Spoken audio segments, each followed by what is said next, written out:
profetizar que esse milagre já está acontecendo em nome de Jesus. Amém? Pega comigo agora a palavra, vamos estudar. Abre comigo em João, capítulo 13. Evangelho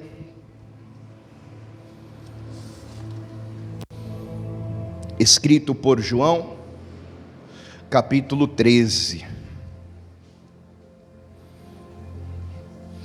À medida que você for encontrando, se possível for, é claro, dá aquele glória a Deus, para eu saber que você achou.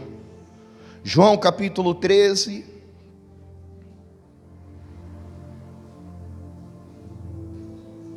versículo de número 3. João 13, verso 3.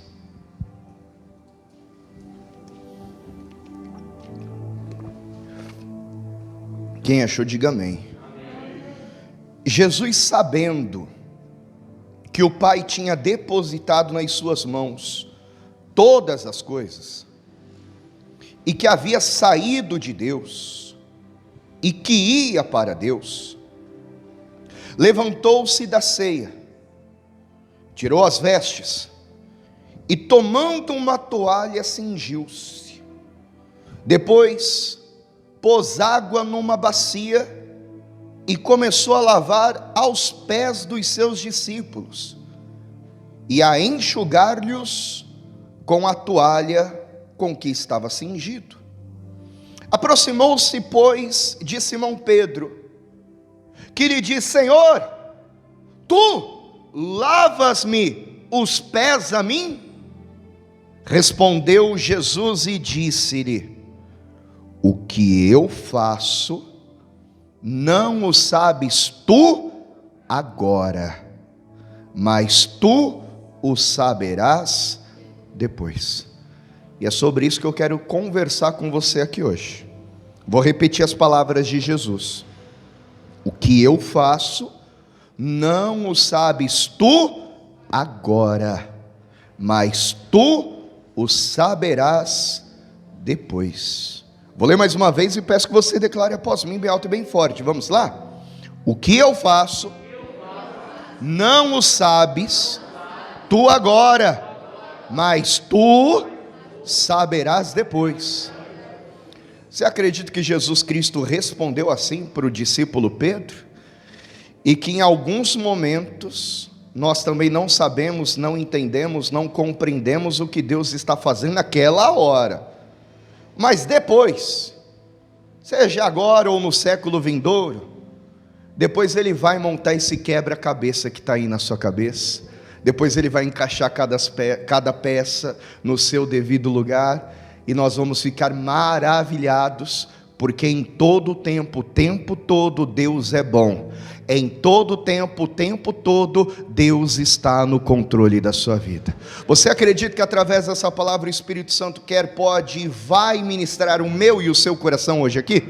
Então, se você pode, desocupe as mãos. Vamos dar para o Senhor uma linda salva de palmas. Enquanto você aplaude, diga glórias a Deus. Senhor nosso Deus e Senhor nosso Pai amado, Deus bendito, não a nós, mas ao Senhor toda a honra, ao Senhor toda a glória, ao Senhor toda a majestade, todo o louvor. Que o nosso eu diminua por completo e o Senhor cresça e apareça neste lugar. Fale aos nossos ouvidos, ministre os nossos corações, remove todo impedimento, todo bloqueio. Envia a tua palavra com poder e revelação, com poder e autoridade espiritual. Que a tua palavra percorra esse ambiente, alcance corações sedentos e produz o resultado para o qual é mandada, em nome do Senhor Jesus, amém, e graças a Deus. Diga amém, Jesus, diga amém, Senhor. Pode tomar o teu lugar, pode tomar o teu assento. Quem nunca se questionou alguma vez na vida, por não entender, por não compreender o que estava acontecendo? Quem nunca, de repente, falando consigo próprio, chegou a declarar: por que que essas coisas só acontecem comigo? Por que que comigo tudo tem que ser mais difícil? Mas você já parou para prestar atenção que algumas coisas deviam até ser fáceis, mas parece que se a gente não brigar não acontece? Coisas que deveriam ser seu por direito. Por exemplo, a pessoa trabalha a vida inteira, quer se aposentar, é direito dela, mas se ela não brigar, se ela não passar um nervoso, né, pastor Nélio? Ela consegue se aposentar nesse país? É enrolado. É verdade ou não é? Você paga um convênio médico, um plano de saúde. O seu pensamento é: estou pagando o plano de saúde para eu poder marcar as consultas e não ter nenhum problema, porque eu estou cansado da rede pública. Aí você paga o plano de saúde, vai marcar as consultas, e de vez em quando ainda tem que ter uns perrengues. De vez em quando ainda tem que brigar para receber aquilo que é seu por direito. E várias outras coisas vão acontecer no nosso dia a dia que faz a gente ter um dia de Gideão. O que que eu chamo de um dia de Gideão? Abre comigo, Juízes capítulo 11, aliás, Juízes capítulo 6, versículo 13. Isso aqui é um dia de Gideão. Quando a pessoa ela está enfrentando tantas dificuldades, tantas lutas, tantas adversidades, que ainda que Deus fale com ela, a pessoa responde assim, Juízes 6, verso 13. Mas Gideão lhe respondeu: ai, Senhor meu, se o Senhor é conosco, por que tudo isso nos sobreveio? E que é feito de todas as suas maravilhas que nossos pais nos contaram, dizendo: não nos fez o Senhor subir do Egito? Porém agora o Senhor nos desamparou e nos deu na mão dos midianitas. E Gideão ele vai continuar dizendo: como é que o Senhor vai me usar se eu sou o mais pobre, da família mais pobre? Não é que o Senhor vai me usar se eu sou o menor? Eu sou incapaz. Se o Senhor é comigo mesmo, então por que tudo isso? Então por que tantas dificuldades? E amado, quem é que está no controle de tudo isso aqui que está acontecendo? Quem? Deus não conhece o potencial de Gideão? Deus não sabe qual é o limite de Gideão? E mesmo assim o Senhor está dizendo para ele que ele está no controle, que ele sabe o que está fazendo e que ele vai usar a vida de Gideão para dar uma grande vitória para todo aquele povo. De acordo com tudo que Gideão está vivendo, o que Deus está falando para ele parece uma verdadeira loucura. E quantas promessas que o Espírito Santo já ministrou ao seu coração, que na hora que você ouviu parecia uma verdadeira loucura. Eu não vou dizer que Deus complica as coisas, porque quem complica as coisas não é Deus. Eu me arrisco a dizer, inclusive, que o Evangelho é simples. Eu me arrisco a dizer que a palavra de Deus é simples. Quem é que complica tudo? Somos nós. Por quê? Porque nós não conseguimos entrar no que a Bíblia vai chamar de a loucura de Deus. O problema é que a loucura de Deus é mais sábia do que toda a sabedoria dos homens. A fraqueza de Deus é mais forte do que toda a força dos homens. Abre comigo, o que eu vou ler com você aqui agora já é uma pregação, não precisava nem continuar depois. Primeira carta de Paulo aos Coríntios, capítulo 1, versículo 18. Eu não vou dizer que Deus complica as coisas, mas eu vou dizer que o que Deus fala aos nossos corações, muitas vezes, parece uma verdadeira loucura. Primeira carta de Paulo aos Coríntios, capítulo 1, versículo 18. Se alguém já achou, diga amém. Porque a palavra da cruz é, o que está escrito aí? Loucura para os que perecem, mas para nós que somos salvos, tem alguém aí em Cristo Jesus? Para os que estão em Cristo Jesus, para os que são salvos, é o poder de Deus, porque escrito está: destruirei a sabedoria dos sábios e aniquilarei a inteligência dos inteligentes. Onde está, ó sábio? Onde está o escriba?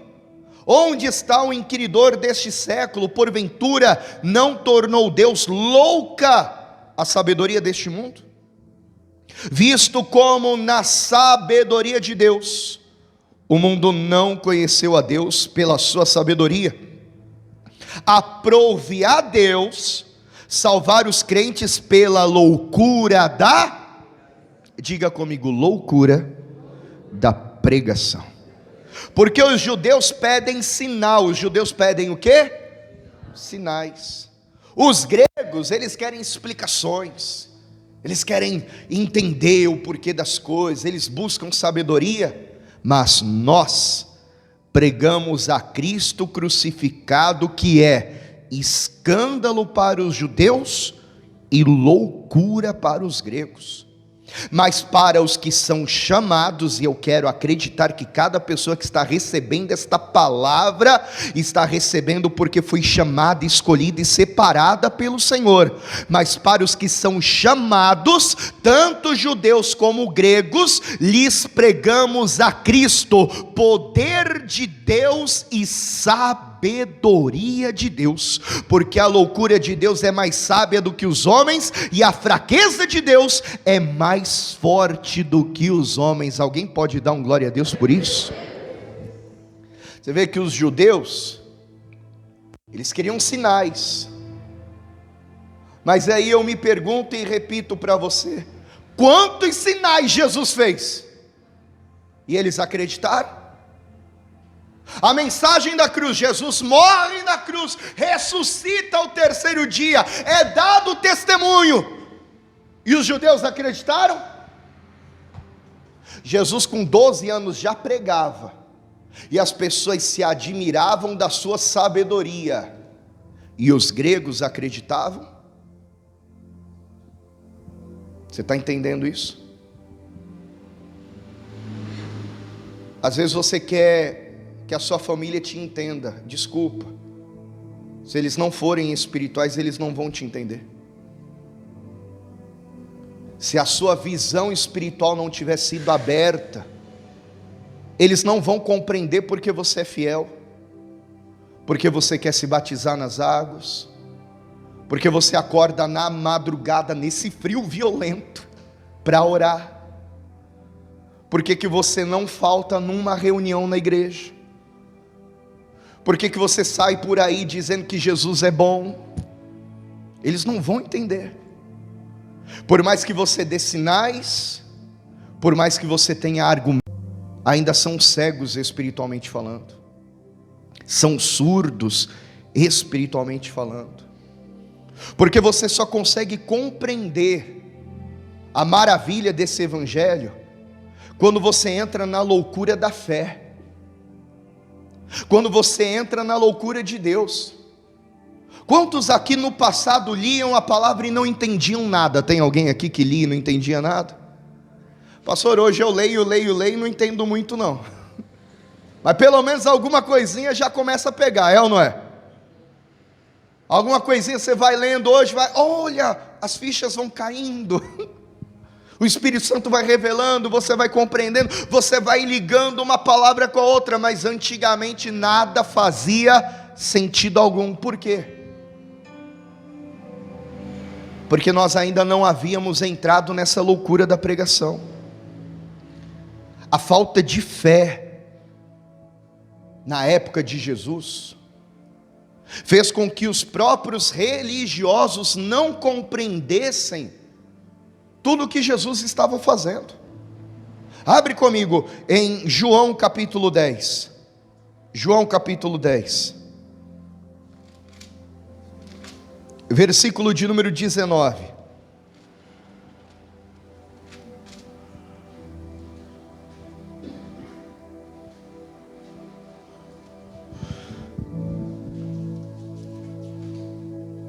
Jesus está falando sobre o bom pastor, e ele diz: eu sou o bom pastor. O bom pastor dá sua vida pelas ovelhas. Ele fala sobre o mercenário, ele fala sobre o ladrão.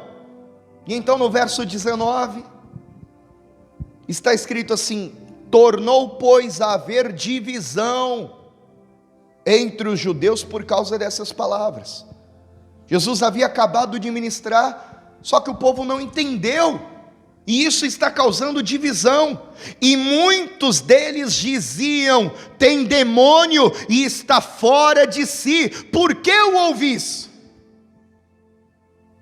Pessoas que na época eram religiosas, que estudavam a lei, que deveriam estar esperando o Messias, estão olhando para o Messias, o Cristo de Deus, o ungido, e estão chamando ele de endemoniado, de louco. Você acha que vão te chamar do quê? Se muitas vezes nós não entendemos, imagina os ímpios, imagina os que não conhecem a palavra, ou os que ainda estão surdos espiritualmente. Eu vou piorar mais um pouco aqui, Marcos capítulo 3, vamos piorar mais um pouquinho. Marcos capítulo 3,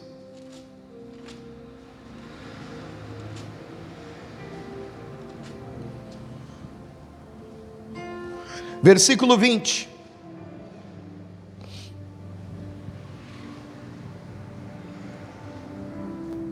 Amém? E foram para uma casa, e afluiu outra vez a multidão, de tal maneira que nem sequer podiam comer pão. Olha quanta gente tinha. E quando os seus, o que está escrito aí? Parentes. Na minha versão está escrito parentes. E quando os seus parentes ouviram isso, saíram para o prender, porque diziam: está fora de si. Amigos, parentes, pessoas próximas, que deveriam dar para ele apoio, estão dizendo: não, está louco, está fora de si. Isso me faz lembrar quando eu comecei a vir para a igreja. Eu acho que vocês já devem ter ouvido eu contar um pedaço do meu testemunho. Eu era igual aquela música de axé. Eu era um bêbado, vivia drogado. Era o que as pessoas chamam aí de vida louca. Saía do serviço à sexta-feira à noite, voltava para casa só na segunda, porque o feriado era na rua, pastor Nélio. Droga, farinha, pedra. Cheguei a usar crack. Graças a Deus o Senhor me libertou de tudo isso. Mas quando eu comecei a vir para a igreja, minha própria família começou a se levantar contra, dizendo: mas você já fez os rituais, você já fez crisma, já fez catequese, você já foi batizado quando era pequeno? E eu dizia: só que agora eu encontrei Jesus. E a minha família dizia: não, mas agora não dá, você vai para a igreja sexta-feira você está na igreja, quarta-feira você está na igreja, sábado você está na igreja, domingo você está, não vai sair mais da igreja não? Até o dia que eu cheguei para minha mãe e disse: mãe, você quer que eu saia da igreja e volte a usar droga? Porque agora, pelo menos você sabe onde eu estou. Você vai me ligar e eu vou atender o telefone. Se você quiser pegar o carro e ver onde eu estou, você vai me encontrar. E eu vou de manhã e volto à tarde, volto à noite. Eu não fico à madrugada na rua, como eu ficava antigamente, e você nem sabia onde eu estava. Minha mãe se calou e depois disse: vai para a igreja, meu filho, é a melhor coisa que você faz. Como eu disse para você, ontem eu tive o privilégio de poder ministrar o casamento da minha irmã. Mas no começo, quantas críticas eu não recebi. Quando eu disse que ia largar o serviço para viver do reino, para viver da fé. Na empresa que eu trabalhava, o meu gerente, que era cristão, que eu achava que ia entender, pastor. Eu falei: eu vou falar com ele, meu gerente, cristão, obreiro, faz a obra, ele vai entender. Ele vai até me ajudar a pedir as contas, fazer um acordo. Me chamou de louco, falou que já tinha visto esse filme várias vezes, falou que eu ia vir para fazer a obra e depois eu ia voltar arrependido, pedindo uma vaga de emprego novamente na empresa. Falei: vocês não vão mandar embora, eu peço as contas. Quem me chamou garante. Saí da empresa. Não estou dizendo que o que aconteceu por minha causa, mas alguns anos depois eu voltei lá naquela empresa, estava lá perto, passei de carro na frente da empresa, varão, a empresa faliu, fechou as portas, e era uma empresa grande, era uma metalúrgica grande. Não estou dizendo que a empresa faliu porque eu saí, não quero também dizer nossa, mas você já parou para pensar se eu permanecesse ali? A dor de cabeça que seria para receber o salário depois, e até colocar na justiça. Você sabe como funcionam as coisas. Mas Deus sabe o que Ele está fazendo. Por que Jesus falava muitas vezes por parábolas? Abre comigo, ele vai responder. Abre comigo, Mateus capítulo 13. Por que ele falava por parábolas? Mateus 13. Versículo 10, Mateus 13, verso 10. E acercando-se dele, os discípulos disseram-lhe: por que lhes falas por parábolas? Por que o Senhor conta as histórias usando esses códigos? Por que o Senhor não é mais direto, mais claro? Ele respondendo disse-lhes: porque a vós é dado conhecer os mistérios do reino dos céus, mas a eles não lhes é dado. Porque aquele que tem se dará e terá em abundância, mas aquele que não tem, até aquilo que tem lhe será tirado.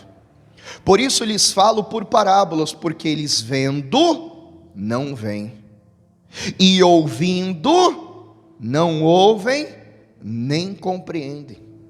E nele se cumpre a palavra de Isaías que diz: ouvindo ouvireis, mas não compreendereis, e vendo vereis, mas não percebereis, porque o coração deste povo está endurecido, e ouviu de mau grado com seus ouvidos, e fechou os olhos, para que não veja com os olhos, e ouça com os ouvidos, e compreenda com o coração, e se converta, e eu os cure. Percebe que eles ouviram, mas o texto diz: ouviram de mau grado. Por isso eles ouviram e não compreenderam, por isso eles viram, mas não conseguiram enxergar. O coração permaneceu duro, porque tudo que Jesus falava, tudo que Jesus fazia, eles arrumavam argumentos para criticar. E amado, tem gente que é assim. Tem gente que entra no ambiente e já fica procurando defeito. Tem gente que olha para alguém e já fica procurando defeito na roupa, defeito no cabelo, defeito nisso, naquilo. Tem gente que ouve a palavra e já fica procurando defeito. Como é que Deus vai mudar a história de uma pessoa assim? Um coração duro, não quer ouvir, não quer entender, não quer aprender. Mas tem uma palavra para você hoje: bem-aventurados os vossos olhos porque veem, e os vossos ouvidos porque ouvem. Alguns o Senhor falou, mas ouviram de mau grado, não quiseram ouvir, não quiseram aprender, a história não muda. Mas alguns chegaram para Jesus e disseram: Senhor, o Senhor não precisa nem entrar na minha casa, uma palavra que o Senhor liberar já é o suficiente para o sobrenatural acontecer no meu lar. Você está entendendo isso? Bem-aventurados são os que não viram, mas creram. Eu não vi Jesus caminhando, eu não vi Jesus fazendo milagres, mas eu li esta palavra, eu creio nesta palavra, e por isso esta palavra me diz que eu e você somos bem-aventurados no Senhor. Aleluia. Os que não querem ver vão questionar, os que não querem ouvir vão dizer que tudo é loucura. Por isso, amado, aquele que vive um dia de Gideão, talvez o que está faltando para essa pessoa não é ouvir, porque está ouvindo o anjo do Senhor falando. Não é ver, porque está vendo o próprio anjo do Senhor na sua frente. O que falta para algumas pessoas é simplesmente fé, porque o Evangelho, eu repito a dizer, não é tão complicado como as pessoas falam. Somos nós que complicamos demais. É uma loucura para o homem natural. Porque o homem natural não consegue entender que é só crer com o coração e confessar com a boca que Jesus é o Senhor e você será salvo. Você conhece a história do filho pródigo, não conhece? O que o filho pródigo fez para merecer o perdão do pai? Nada. Ele só voltou e se colocou na frente do pai. Quem foi que mandou limpar o filho pródigo? Quem foi que deu vestes novas para o filho pródigo? Quem foi que alimentou o filho pródigo? Quem foi que colocou um anel no dedo do filho pródigo? Às vezes alguém vai passar num aconselhamento, e aí a gente pergunta: vem cá, se você morresse hoje, você seria salvo? E algumas pessoas respondem sim, outras pessoas respondem não. E a outra pergunta é: por quê? Por que sim? Porque eu oro, porque eu venho na igreja, porque eu leio a palavra. Resposta errada. Por que vai para o inferno? Porque eu não leio a palavra, porque eu não tenho comunhão com a igreja, eu não estou frequentando a igreja, porque eu não estou fazendo a obra direito. Resposta errada também. Porque o que te salva não é a quantidade de páginas que você lê na Bíblia, mas é a sua entrega a Jesus Cristo de Nazaré. E a gente fica complicando tudo, dizendo: olha, mas para você ser salvo, você tem que usar terno. Para você ser salvo, você tem que ler a Bíblia de Gênesis a Apocalipse. Para você ser salvo, você tem que fazer uma campanha de oração para o milagre acontecer. Então Jesus não é suficiente? Porque eu entendo que Jesus é suficiente. Eu entendo que Ele é todo poderoso, e eu vou orar porque eu quero ter mais comunhão com Ele. Eu vou ler a palavra porque eu quero aprender mais acerca de quem Ele é. Quem está entendendo isso, dá um glória. Eu vou fazer o que essa palavra me ensina a fazer, ou me pede para fazer, não para ser salvo, mas porque eu quero andar em conformidade com a sua vontade. Você está entendendo isso? Mas o que me salva não é a doutrina de homens, não são os mandamentos de homens, não são os costumes de homens, não é a religião, não é uma placa, não é uma denominação, mas é Jesus. É Jesus. E quem é que complica? Será que é Deus que complica? Não. O Evangelho é simples. O problema é que até hoje Deus continua fazendo as suas loucuras. O que para o homem natural é loucura, mas para aqueles que são da fé, se torna sabedoria. Abre comigo, eu já estou terminando, mas abre comigo em 1 Coríntios capítulo 2. 1 Coríntios capítulo 2.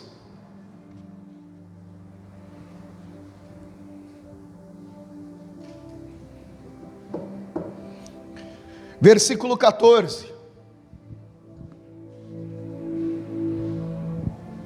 Amém?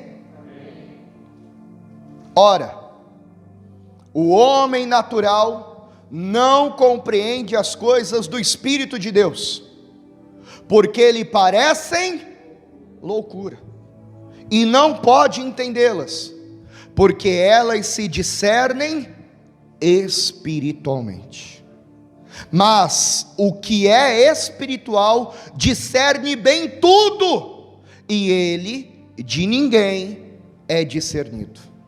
Diga isso comigo: o homem espiritual discerne bem tudo, e ele, bem forte, de ninguém é discernido. Não é muita gente que vai te entender,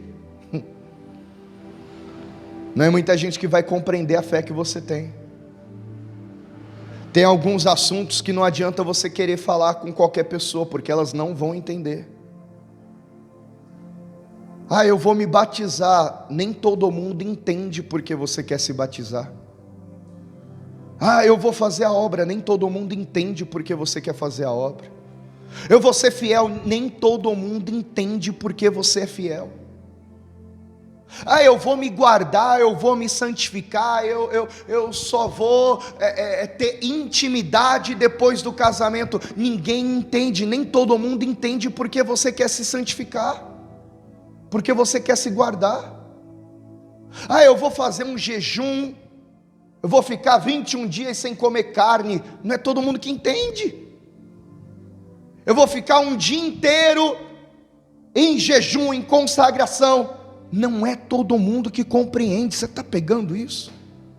Tem coisas que, se você falar com a pessoa do mundo, por isso que a palavra me ensina dizendo: foge das rodas de escarnecedores. Tem coisas que, se você falar para alguns, as pessoas vão rir de você, vão te ridicularizar, porque elas não entenderão. Amado, para terminar, você deve ter visto filmes, lido histórias, ouvido mensagens, lido na Bíblia a história de Noé. Nos dias de Noé, todo mundo acreditou nele, né? Noé era conhecido como o velho doido, o homem que diz que vai chover. Hoje a chuva para a gente é algo normal, mas naquela época não. Está escrito que a terra era regada por um vapor que subia.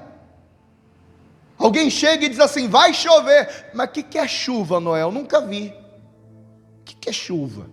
Vai cair água do céu, e é tanta água, que os animais vão morrer, os pastos vão ficar alagados, as casas serão destruídas, e quem não entrar na arca vai morrer, vai ser destruído pelo dilúvio. Esse velho está doido. Esse velho está doido. Hoje a mensagem, igual nos dias de Noé, parece uma verdadeira loucura, porque a igreja com o Espírito Santo está dizendo: Maranata, o noivo vem aí. A igreja com o Espírito Santo está vendo tudo o que está acontecendo nesse mundo aí afora, está vendo toda essa loucura, e está dizendo: tudo o que está acontecendo está escrito. Os dias estão se cumprindo, a profecia. Logo, logo Jesus vem buscar a sua noiva, e os escarnecedores estão chamando a igreja que tem o Espírito Santo de uma igreja louca. Mas glórias a Deus por isso, porque Deus chama os que não são para confundir os que são, não é?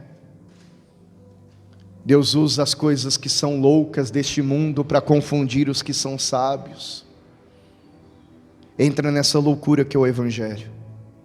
Nem tudo você vai entender na hora. Como Jesus disse para o apóstolo Pedro: o que eu faço hoje, você não está entendendo, porque eu estou lavando teu pé hoje, Pedro. Depois você vai entender. Tem coisas que irão acontecer na sua vida que você não vai entender, mas depois vai começar a fazer sentido. A questão não é se você está entendendo ou se você não está entendendo. A questão é se você confia que a sua vida está nas mãos dele. Se coloque em pé, por gentileza, em nome de Jesus.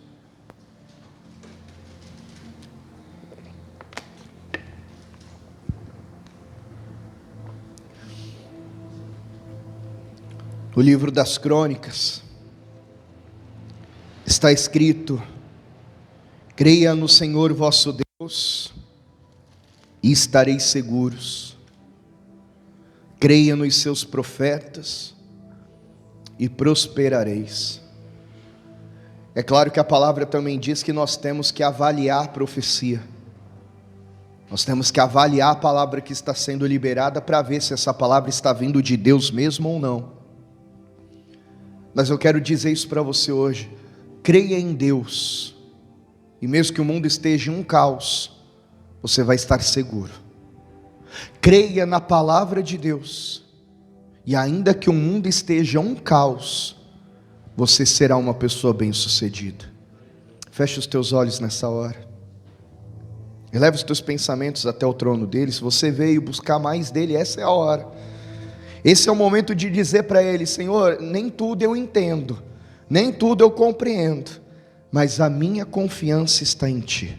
Ore comigo dizendo assim: meu Deus e meu Pai, nem tudo eu consigo entender, mas eu quero declarar que a minha confiança, a minha fé está firmada, não naquilo que os meus olhos enxergam, não naquilo que as minhas mãos tocam, mas a minha fé está firmada no Senhor, na tua santa palavra, no teu Espírito Santo. É em ti que eu confio. Por isso eu declaro que a minha vida pertence ao Senhor, pois tu és o meu único, suficiente, exclusivo e eterno Senhor e Salvador. Faz em mim a tua vontade, o teu querer, em nome de Jesus. Pois agora eu rasgo o meu coração, que todo o meu eu diminua e o Senhor cresça e apareça em minha vontade, em minha vida, em nome de Jesus. Com as tuas palavras, fale com Deus agora. Fala com Ele, clama a Ele. É você e Deus nesse momento, é você e o Senhor nesse momento.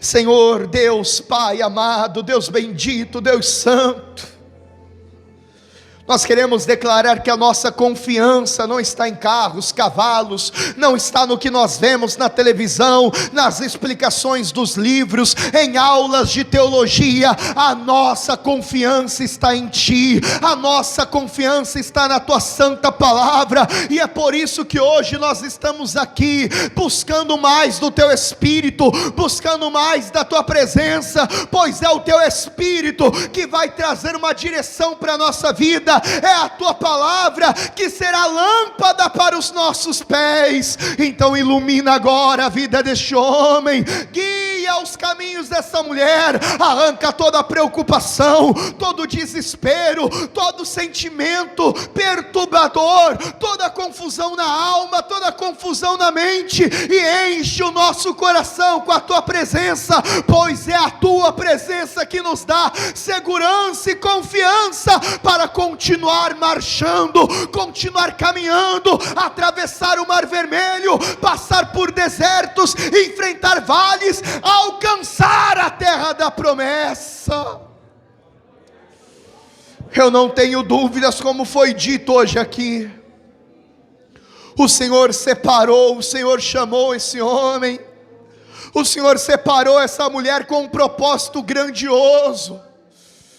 E muitas coisas que aconteceram nesse processo, e tantas outras coisas que acontecerão nesse processo, nós não entendemos e não entenderemos tudo, mas um dia, tua palavra nos ensinou isso. Um dia, cada um aqui vai conseguir compreender, e quando esse dia chegar, quando esta hora chegar, eu quero acreditar, Pai, que cada um desses teus filhos que receberam a palavra com fé no coração estarão dizendo: valeu a pena dizer sim para o Senhor. Valeu a pena abrir mão dos prazeres deste mundo e caminhar por um caminho estreito. Valeu a pena viver em santidade, ser zombado, escarnecido por muitas pessoas, às vezes até por amigos e familiares. Mas os nossos olhos verão o bem do Senhor nesta terra. Eu quero profetizar, meu Pai, que a mesma boca que chamou um dia esse homem, essa mulher de louco, de louca, de doido, de fanático, essa mesma boca, um dia também estará declarando que Jesus Cristo é o Senhor. Eu quero profetizar, meu Deus, isso. Eu quero profetizar que os mesmos que disseram que nós éramos fanáticos por estar na igreja, um dia se tornarão pregadores do teu evangelho para a glória e louvor do teu nome. Então, em nome de Jesus, nos dê forças para continuarmos nessa jornada, Pai. Capacita cada um dos teus filhos que aqui estão presentes. É o que eu te peço nessa noite, e já te agradeço, em nome de Jesus Cristo de Nazaré. Assim seja feito, amém, e graças a Deus. Diga amém, Jesus. Diga amém, Senhor. Diga, eu posso não entender, mas eu confio. Amém? Vamos aplaudir a Ele?